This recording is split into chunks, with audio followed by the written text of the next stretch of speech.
Hello, e-learning teachers. I'm Angelo Trujas. Sorry I can't be with you today in our half-day session, but I'm away at Bayside's Boys OFSA in the Toronto area. So I thought I would do a quick video on how to create an engaging and welcoming environment. Like many of you, I am swamped right now, so I've put together this video and I've used some really high-tech stuff that I think you're going to appreciate as we work through all the various responsibilities we have as educators in the month of June. Also, as an aside, I have found a way to get into Jessica Francis's office. She is the head of guidance here at Bayside, and I feel incredibly powerful right now. So, if my voice projects one of great power, it's because I am feeling a little bit Jessica Francis today, and I'm going to be changing a bunch of students' timetables after this. Don't tell her. Okay, so let's get into this video because I know we all love to watch 90-minute videos on training and advice as educators. This one shouldn't be much more than a couple of hours, I would say. Okay, so as you are getting ready to teach e-learning, here is some of my advice. Advice number one is make sure you shoot lots of video in your courses. So students want to see you, they want to hear from you, they want to learn from you, they want to know they're supported by you. So I use videos in a couple of ways or in three ways. I use them in my news tab. So here's my news tab from a previous course that I did. That's not me, that's Simon Cowell. He's wonderful. But there it is. Look at double me. It's not my twin. That's me actually shooting a video. I never know when the video is going to start shooting, so that my video face at the start is always really fun. But I will use this to introduce what we're going to do for the week, or maybe a concept in class, or so on in the news tab. And then I will also use it. Let me get to the top here. In my content, I use a lot of video. Instead of just having instructions on an assignment, um, what I will do is I will also throw in a tutorial. And that tutorial is my voice, and I'm walking students through the project. And sometimes I'll even say, if I was a student, here's how I might format this project. So it shows them additional supports as well. So shooting video whenever possible is something that I try to do to engage them. I feel like if they know my personality as a teacher, that might permeate throughout the course, and hopefully that will engage them more, believing that I'm not a robot, that I'm actually a human who is helping guide them through this course. All right, so let's go on to advice number two. Lick my finger because, Okay, second piece of advice is make sure when you're shooting the videos that you are yourself. I think our kids really want to see who we are and what our personalities are. So I like to use humor in my classes. And it's not very good humor, but it makes me laugh. And I like to do that as well when I'm teaching e-learning courses. Again, if they feel your personality, that I think that really has an impact throughout the course because they understand who you are as an educator, and in return, um, I just think it engages students. I said earlier, we're not robots, we're humans, and they're working through this just like we are. So, as stressed out as we might be in setting up our e learning courses, those kids are equally stressed out trying to navigate how they do an e learning course. And having someone who's supportive and who's showing who they are as an educator, I believe, is something that we can do to engage them and feel more welcomed in their environment.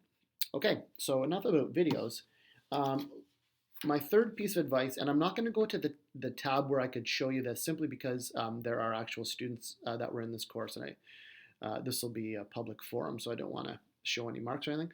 But make sure you have personalized and timely feedback. This is something that I would apply to any course, not just an e-learning course, but for me, rubrics are fine, but what does level 4 really mean? Does that, like, when I get a level 4, maybe I feel good and I forget about it very quickly, but if I can provide personalized feedback that is timely, my personal goal is within 48 hours, students get feedback on their assignments. And then it's also personalized. Sometimes that personalization is in writing, so I might jot something in the notes in their assignment to let them know something personal about their assignment. But what I prefer doing is doing audio feedback. So under the assignments, when you are actually giving feedback, there's an option to do an audio recording. Students love the audio recordings because they get to hear their name, they get to hear you walk through their assignment and get live feedback on what it is that they did well, what they can improve on, and some ideas for the future. Uh, and a bonus, to be totally frank with you, is doing audio feedback is really simple as an educator. You have up to 3 minutes to talk on videos when you're using the platform here, D2L. If you happen to have links to Google Docs or whatever, if kids are doing assignments, there's an add-on that you can do audio recordings for that as well. And if you are so inclined, throw in a video recording as well of feedback. Again, students get to see you, they get to hear from you, they feel like they are part of a course. It's not just a piece of paper that's been put in an electronic source online. So personalized and timely feedback. I like to do it 24 to 48 hours. I know for many of you that's really difficult because of our other obligations. And quite frankly, some of your assessments are maybe a little bit more complex than some of the ones that I might have in this case, an international business course. All right. Advice number 4 is show flexibility and be understanding of your students' needs. So chances are you are teaching a senior course, grade 11 or grade 12. Our kids have a lot on their plate. Not only are they trying to get the marks they need to get into their post-secondary school of choice, they're working, they're playing sports, they're in extracurriculars, they're in relationships, they're navigating being a teenager. So we need to show some flexibility. If I have a due date tomorrow, June the 7th or whatever it is, and a student reaches out to me and says, "Hey, listen, like I'm visiting universities over the next few days. Can I have an extended timeline?" 100% of the time, I say yes. Last semester, there were things that happened in things that happened in my life, that happened in kids' lives that were really important. So the university example, a student who was a really high achiever in my class was leaving her home for the better part of a week. She was doing university tours, going to see Mac University, University of Western Ontario, and she asked for a bit of flexibility and understanding. Why would I not give her that flexibility and understanding when she is touring these universities and deciding on the next phase of her life? So be understanding, be flexible. Understand kids are going to screw up because they're teenagers, and yeah, just be in their corner. I think they really appreciate that. We're getting close to the end, everyone. Hopefully I haven't lost you, but if I did, well, it's okay. You won't hear this anyways. Okay, advice number 5, PBL, which stands for project-based learning. So in my assessments, I do 100% project-based learning. I believe in the times that we're in where AI is becoming an increasingly influential force in every part of our lives, including education. Having kids use project-based learning is really key. So in my class, I have kids build websites for an assessment versus doing a test, shooting podcasts, shooting videos, giving them choice in their final assessment, so how they want to format their final assessment. And again, I believe that empowers them, engages them in the course, and it gives them ownership. And when they have ownership, they're going to perform for you. So I try to do that in not most of my assessments, but in 100% of my assessments. I make them active learning, project-based learning, rich tasks where they can actually perform and kind of dig their heels into a topic that they're really interested in.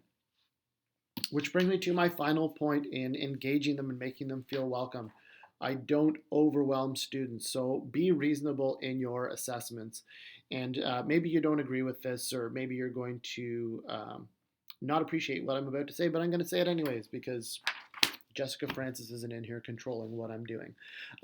So I do maybe 6 assessments and a course culminating activity over the course of the year, and that's in any class, whether it's e-learning or whether it's a live class.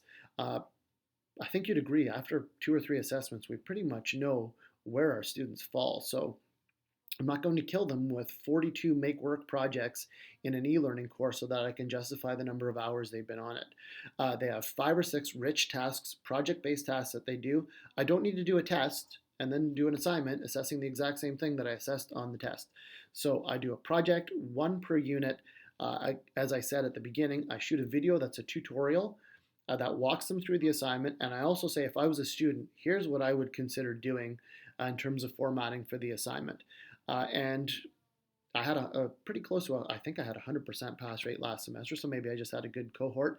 But what I did get as well is most students were handing their things in on time on a regular basis, which made me feel like the pace of my course and my expectations of students and their assessment was reasonable to their overall needs. So there it is. 6 points on how to engage and welcome your students into a course. And then the last piece of advice is if you're doing this for the first time, cut yourself some slack. I think we need to go through a course 2, 3, 4 times, constantly reinventing it before we feel really good about doing it. So allow yourself to make some mistakes, learn from your experiences, and this is not going away. We're going to keep more and more e-learning courses coming. So the more engaging we can be, I think the more our students are going to perform for us. All right, thanks for taking the time. Cheers. Enjoy the rest of your day, everyone.